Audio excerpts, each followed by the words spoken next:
Adani group को हिलाकर रख देने वाली हिंडनबर्ग रिपोर्ट को आए 1 साल से भी ज्यादा समय हो चुका है।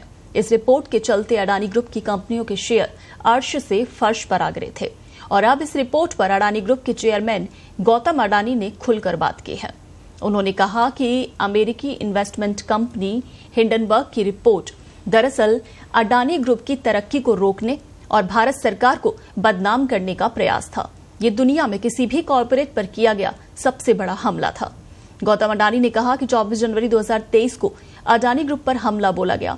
इन लोगों का उद्देश्य सिर्फ हमें नुकसान पहुंचाना नहीं था।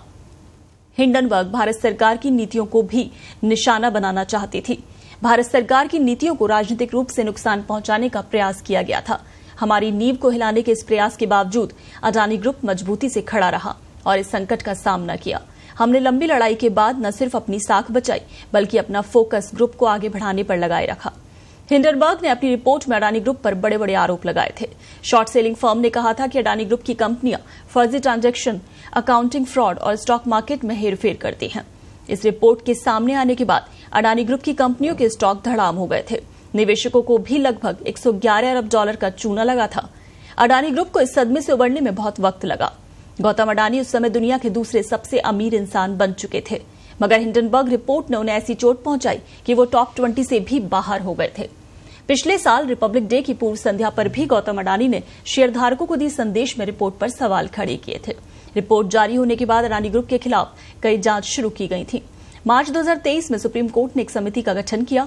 जनवरी 2024 में गौतम अडानी और उनकी कंपनियों को सभी आरोपों से मुक्त कर दिया गया था। इसके बाद से अडानी ग्रुप की कंपनियां फिर से तेजी से आगे बढ़ रही हैं। Last year, the 24th January, we were subject to a massive attack by US short seller. The objective was not just to destabilize us, but also to politically defame India's governance practices. Despite the efforts to shake our foundations,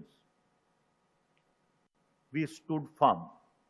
This episode also gave us a confidence in our own resilience.